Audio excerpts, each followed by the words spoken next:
White shirts on the pitch, running fast through the night. Every heart beating loud under floodlit sky bright. So to London stand strong, in the stands they belong. Voices echo like thunder, to the club they sing along. Up in Spurs we arise, eyes on the prize. Victory in sight with all our might. King's fire in his eyes, glory's what he seeks. With every goal he flies, rising to new peaks. From the lake to far and wide, with the pride of the fight. On this journey we'll ride, with our passion burning bright. Up in Spurs we arise, eyes on the prize. Victory in sight with all our might.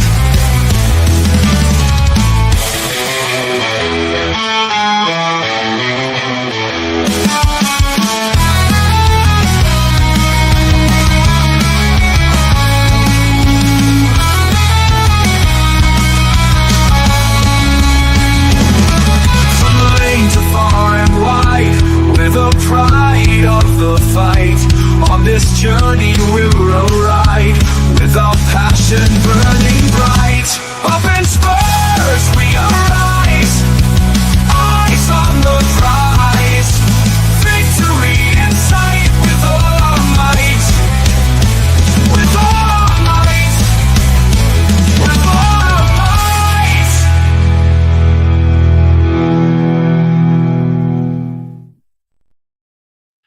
Hi guys, hang on, that ain't working. That is not working. No. We have to go back to this. That's better. That's better. That's better. Hang on, just a little bit of, there we go. That is better. Yes, guys, good evening and welcome to Final Score. Welcome to, I don't know what you would call it, but welcome to this where Tottenham have lost their 19th game of, is it the 19th Premier League game of the season? Yes, indeed, Dermo. Unfortunately, Tottenham have succumbed to yet another defeat this season. Sorry, no, hold on. Apologies, it's 16th. The 16th defeat in the season. In the league. In the league. Does Ange stay? Does Ange go? Look, I don't know. It's disappointing. It's really, really disappointing, this game. But this is only going to be a quick talk about it, guys. Look, my views, my emotions very much is I hate losing to Chelsea. I'm angry. I'm pissed off. And I'm more direct in tonight's defeat. Not at Ange Postecoglou, not at the players. I think for the referee. I think the referee was absolutely atrocious tonight. But we are going to get into that very quickly. We're going to go over quickly stats and league table and that. Welcome to Geordie. How are the lads? It says, how are you, Geordie? And congratulations on winning your trophy, Geordie. I suppose you haven't come down from cloud 9 yet, and you're still up there. And I'm really pleased for Newcastle. I've got a soft spot for them, really. Had many a good night up in Geordie land as well, by the way. That cannot be said live on air, but I did have a few good nights up there. Big up, Carl. It's all good. I saved the game before the match, so I have to reload the game to try again. Did you? I get that problem too. Maybe we might get a different outcome, Carl. Big up. We've got, and Ange can go. What's the point of letting them stay? Do you know what, Carl? I'm going to have by saying that in a minute. I am. And then we've got, you guys didn't do us a favor, mate. We should have stayed. We would have stayed on top 4. Listen, I think you are going to get top 4 this season. I think Newcastle will. I think it's you. I want to start on this. Carl's saying, Kev, Ange can go. What's the point of letting them stay? I know I've already asked the questions to my source, and the same thing's going to be told me is because we're still in the Europa League. But 16 defeats in excuse me. Pardon me. 16 defeats in the season. Managers have been sacked for far less. Jose Mourinho was sacked 6 days before a cup final. And it was wrong. Can you understand the frustration of the fans? I can. I can't. But here's the crux for me, Dermot. Yeah. We have seen these calls, even though the manager has been beleaguered. Like Ten Hag had lost all kind of semblance of tactical nous last season, but he still won an FA Cup. And I think if you had someone that was decent, that was going to come in and take the reins and try and pluck them up, say a former Spurs legend on a temporary contract like Ole did with United and comes in for the ride home, I'd say, yeah, fair enough. But when you go to go back and, yeah, Ryan, get your suit out there again, buddy. You're standing the sideline. I don't see an upside for it. Like, if the day comes where you're out of the Europa League, I reckon it'll be bang, bang. Thank you, man. Do you think that game next Thursday becomes so vital for Tottenham? I mean, tonight's game wasn't. Tottenham didn't play that bad tonight. In parts of it, Tottenham played well. They did play well. They had the chances. They didn't take the chances. Chelsea were more clinical with the chances, but we had the early warning signs, didn't we? Within 52 seconds to start the game, when Nicholas Jackson then he scored and the ball came off the post. Is it now look, I'm getting sick of this blaming and shite all the time. Do you know, there is players on the pitch. My whole philosophy, Kev, I look at football from a different era, like from our era of the game. Yep. Yeah. When the players cross the white line, it's down to the player's responsibility to fulfill that manager's philosophy. Yep. The problem is that philosophy too confusing for the players to fulfill? Well, here's the thing for me. And again, I'm going to use a United example because that's all I know, and that's how I kind of the creed I live by. We have players in that United squad that have been managed by Ruben Almiron. They've been managed by Erik ten Hag. They've been managed by Ole Gunnar Solskjaer. They've been managed by Ralf Rangnick, and some of them were even managed by Jose Mourinho. And at some point, you have to say, whatever the failings of the manager, you're still entitled to your opinion on your manager. Yeah. You can't have a consistent part of the equation involved in the equation and completely overlook the player. I just wanted to question, if you can find a stat, how many games have we won in our last 20 games? If you can find that stat. Because I think we've only won 2 or 3 games out of the last 20. I mean, that's relegation form all day long. And look, everyone's entitled to their opinion. I mean, Carl makes a fun. Pardon? 6. So how many defeats have we had in the last 20? Go for the win, draws, and defeats. How many have we had? 6-3-11. So we've had 11 and a defeats. Goal difference of 4. So we've had 11 defeats out of our last 20 games. 4 draws and 6 wins. Is that just Premier League or all competition? Premier League. Right. Carl says Ange's making Ten Hag look like Zidane. That's a good one, actually. Carl says, no blaming him. I don't care what certain people. Exactly. Look, you're down here. The problem is, though, it's very hard. We could quite easily go on a rant tonight, Kev, right? Well, I could. And really go on after Ange and call them everything under the sun. But I want to look at it a little bit logically and a little bit from outside the box. You're Daniel Levy tonight, right? What are you thinking? Because this is not good enough. This is nowhere near good enough. We're on the same points as Everton and West Ham. We're joint 16th if you're going to be realistic about it. We are joint 16th in the Premier League, which is no good. Which is absolutely, not acceptable. You're Daniel Levy. What are you thinking? I mean, I know we've got the Europa League, but does that now become a second place where, look, enough's enough? The rot has to stop. Oh, stateside footy's in. I'm going to send them a quick thing. Go on that if you want to answer that question.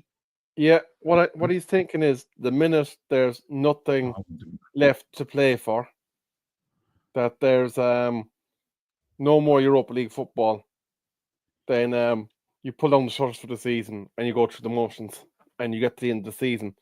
But I think the problem is there's uncertainty as to the tenure of the ownership, and while that's the case, there's no, like, Daniel Levy doesn't even know whether or not he's going to be the shot caller. Mm. So I think it's a case of you hope that whatever bit of business is to be done in the summer is done as fast as possible, and Yeah. that stability can be reintroduced. Yeah. We've got Carl saying record number of defeats, dreadful tactics, decisions. Oh yeah, I get that. Shamu is saying, Carl, speaking facts, big up stateside. We're not staying along stateside. It's very late here in England, in Europe here, so haven't even had my dinner yet. So Mrs. Tron's waiting for me to get off to have my dinner, and Kev's waiting to get off, have his dinner, and have a shower and go to bed for work in the morning. Shamu said no chance of Europe. I thought that's me.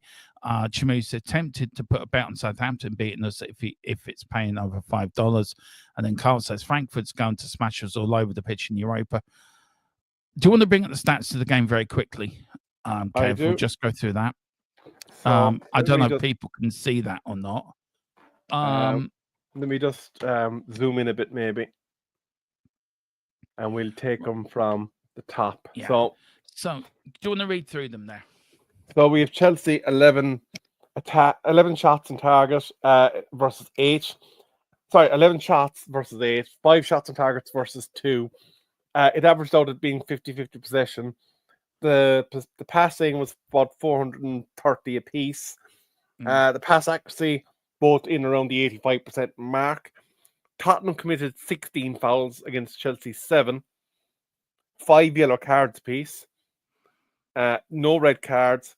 5 offsides each way, and 6-4 on the corners.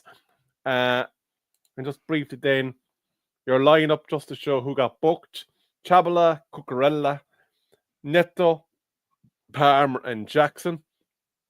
And then on the Spurs side, 2 of the starters, Spence and Romero, and then why you got the team up there, Kev? Just quickly, let's give our player ratings. I'm going to give Vicario a 7 tonight. I think he did well in what he had to do. I don't think he was at fault for the goal, and I think when he was brought into action, he did quite well. So I'm giving him a 7. What are you giving him?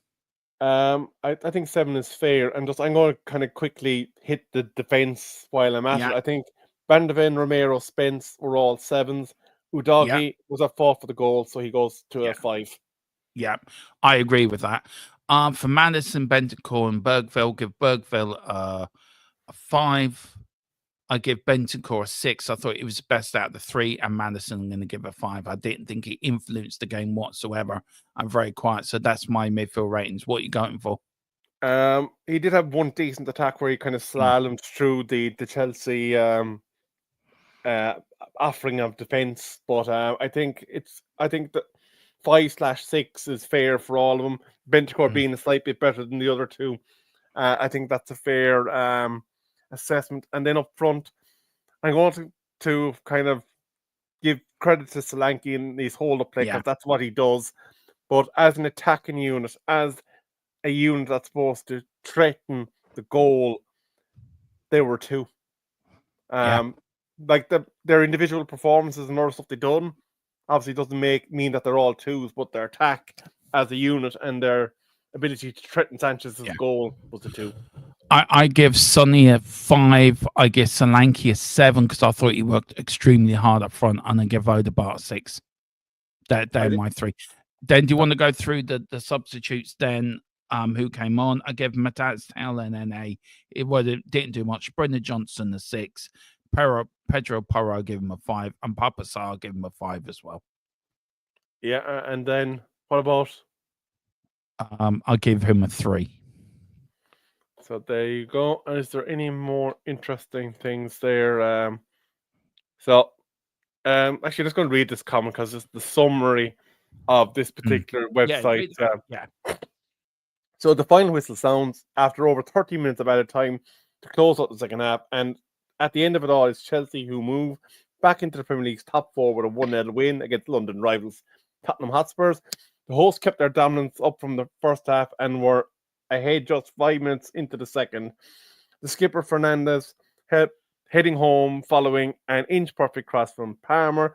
Barely 6 minutes later, Chelsea thought they had a second after Kakito volleyed the ball in blistering fashion from the cleared free kick, but interference from an offside Caldwell in the build-up saw the goal chalked off. That opened the door for Tottenham to come forward and equalise the star, cut out Sanchez to score from range, as they too were denied by VAR after a foul from the substitute on Caicedo. Chelsea mustered a 1.09 xG to the visitors' 0.79 xG. So, to be fair, the second half, Tottenham did threaten the goal more because it was 0.1 at half time. And I think then the rest is just kind of hyperbole. So I don't need to go through that. No, I don't know if there's anything from Ange on the press conference. I'll just very quickly, if you want to go through anything, I'm going to quickly go on to X, see if Ange has said anything press conference wise. So we'll bring you very quickly, and because we won't be up, we're going to finish off very, very soon. Very true. Hungry, and Mrs. Tron's hungry, and you don't want to upset a hungry Mrs. Tron. So here we have tempted to put a bet on Southampton. We already had that. Frankfurt are going to smash us to pieces. Third in the third in the Bundesliga. Carl saying, "Don't worry, lads, we won the passing accuracy for flip's sake." Chimu, not sure where the belief comes from that we can beat them. We've seen all season what good teams do to us. Sonia 4. He was Son Cena, in other words, you can't see him, is what he's suggesting there. Right. Okay, can I just quickly, Henry Winter on X has put in, impossible to tell what THFC are supposed to be under Ange Postecoglou. Now, no identity, no unity, minimal attacking threat. Players losing discipline. They've got some good players, but they're just drifting under Ange. Fans clearly have had enough. It's UFL, Europa League or bust. That's what he's saying. Very quickly, we're going to also go up to another quote from Raymond Vega as well. He's put in a quote 9 minutes ago saying, after tonight's game, why would any Spurs fan want to attend the next match? They might feel forced to go because they've already bought the most expensive tickets in the Premier League. Only to your more disappointment, it seems like the only winner in this situation, and they're all laughing all the way to the bank. Behind goes out to any Lois band. I'm just trying to see if there's anything from Ange Postecoglou there. I don't know where to look, to be fair. Chris Cowell, he says, no acknowledgement at all for the way from Ange Postecoglou at the final whistle. This is a first. Fans shouted, "You don't know what you're doing" in the second half. The last time I heard that, with Nuno was in charge, the next day he was gone. 16 league defeats from 30 matches. Do you know, there's a lot of people on X saying about Jeremy Harris come on and says, "What are we doing? Seriously, playing out from the back. This was 30 minutes ago with 30 seconds left. It's painful to watch." I don't know. Sorry, there's a big story after being dropped by the Mirror. Ange Postecoglou left red-faced after sarcastic reaction to angry Tottenham fans at the Stamford Bridge. So he did something that incited reaction to his own fan base. He's done. If he's done that, he's done. Yeah. Look, this is I'm trying to find Ben Jacobs. This is on very quickly on the just fresh off the press now. I'm just getting this quickly. Ange Postecoglou and Papa Matasar's this logo. It's killing the game, mate. It's not the same game as it used to be. I agree with this. The referee gave it, and they needed 6 minutes to rule the goal out for something that VAR official thought it was clear and obvious. It's crazy, mate. It's matters. I agree with that. I totally agree with that. I think I think that there could be Ange Postecoglou's final nail in his coffin. That VAR decision. Yeah. Like, It was, sorry, I don't mean, I've got, this is just dropping all the time, Kev. Sorry, 2 more minutes, man. Ange Postecoglou on the instant with the away fans, no idea what you're talking about. Did you look at the supporters? Yeah, I want them to be happy. We scored a cracking goal. I wanted them to cheer, but they haven't had a lot to cheer about. Very quickly, what do you think of just what I've talked about? And then we will end it there. I think if you as a manager have got mentally frayed to the point that you are inciting your fan base, you are acting in a way where there's TV cameras that could be construed as unprofessional or possibly bringing the club into dispute, then at the end of the day, you at any club, be you Liverpool, Spurs, United, I don't care which club you are nothing without your fan base. Like, we saw it in the COVID era, what an empty stadium was like. It was soulless. It was pathetic, and it was horrible. The piped in sound from Sky. Real fans, what drives the game of football. And if he's after turning around and basically inciting them to the point where Sky, the Mirror, the Telegraph, and all these other rag newspapers are dragging him now across the coals. I said earlier that it would be stupid to fire him before you see the conclusion of the Europa League.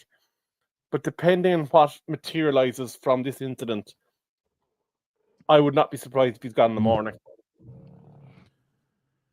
Well, look, there's a lot going out. We've got talking Tottenham TFC on X saying sack him tonight. This is there's a very lot of unhappy. We've got a lot of unhappy Spurs fans on X tonight. We've got at the end substitution. Chris going, you don't know what you're doing. The last time we did hear that was Nuno, and Nuno was gone the next day. Look, it's what would you call it? A fluid story? Would you call it fluid? I would call it something that will probably result in us hearing in the morning that Levy has summoned Ange for a meeting. Well, I haven't heard anything yet. So I'm still waiting. I'm sure you've asked you know who our sources are as well, Kev. Yeah. Just very quickly, what's the chat saying? So you know as much as I just about you know as much as you know how much I respect Ange, and I do too, really, in a way. But tactically, we are a mess. Let's just admit the truth. We're not good enough attacking going forward. Look, well, where are we? What's your gut telling you? Well, saying he's got the Europa League. That's my gut. And he'll be here to the end of the season. He'll get sacked at the end of the season because that's what I've been told, basically. I think he won't. Or do you think he's gone now? I think if he kept his powder dry. Now, we need to see what the full extent of what this alleged incident was. But if he has done something, and it's caught on camera, and it's going to be flashed across Sky Sports News all day like the measles, he's done. Yeah. If he hasn't, and they took some shot of a look that he had in his face and correlated to whatever the Tottenham fans were saying, then he won't be gone. But if he incited it, he's done. Well, there's a lot on X now. A lot of channels coming up, stuff saying, Ange is saying he's not happy with the referee ruling out SPURS. Go tell me what's clear in the office about it, mate. He really isn't happy. The reaction to it is like he's I don't know. Daily Hotspur, Ange defends cupping his ear. That's what he did. it's cupping his ear to fans. It's incredible how things get get done. We just scored. I wanted to hear them cheer. I wanted them to get really excited. If people want to read into that I'm making a point about something, I'm done. Well, to be fair, if it's a cupping the ear thing, as in, come on, react to that. Yeah, I don't have a problem with it. I don't have a problem with it either. To be fair, I really don't have a problem with it. Listen, guys, thank you all for watching. Do hit the like button. Do hit the subscription as well. He said it was right to be ruled out. Put disgusting tackle by Scar. I don't agree with you, Carl. I'm sorry. I love you as a brother. You know I do. But I think football is a physical game.